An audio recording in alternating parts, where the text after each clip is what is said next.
Donc vendredi, moi j'étais prévenue, 3 personnes de Mulsanne qui m'ont appelé pour venir, pour me dire que les bois étaient juste à proximité de mon lieu d'habitation.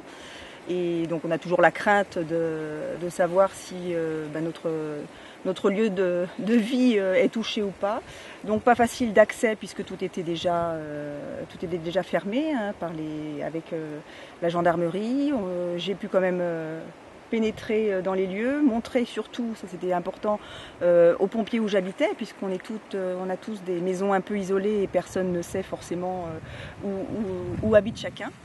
Donc le vendredi, donc j'ai trouvé par contre les pompiers sont venus, ont donné vraiment les conseils précautionneux pour bien se protéger, évacuer les voitures, enfin des choses quand même très très intéressantes pour au moins sauver notre lieu d'habitation.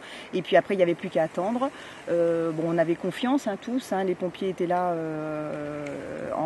en nombre important, donc il n'y avait pas trop de soucis. Donc jusqu'au samedi, après on était tous relativement confiants. Par contre le samedi avec la météo et le vent qui est arrivé directement et là ça a commencé de plus belle. Donc là les flammes sont revenues, l'incendie a pris une ampleur un peu plus forte, il faisait très très beau et d'un coup on croyait qu'on était dans un autre univers, hein, le ciel était tout gris et donc là on a commencé à prendre peur hein, pour se demander si on allait être évacué ou pas. On a toujours été par contre bien entourés, hein, les pompiers viennent nous informer au fur et à mesure où ça en est, ce qu'il faut faire. Et là, ça a pris beaucoup d'ampleur et on espérait qu'une seule chose, c'est que la pluie arrive. Et on regardait tous la météo heure par heure et ça nous a bien rassuré que la pluie allait tomber pendant tout le reste du week-end.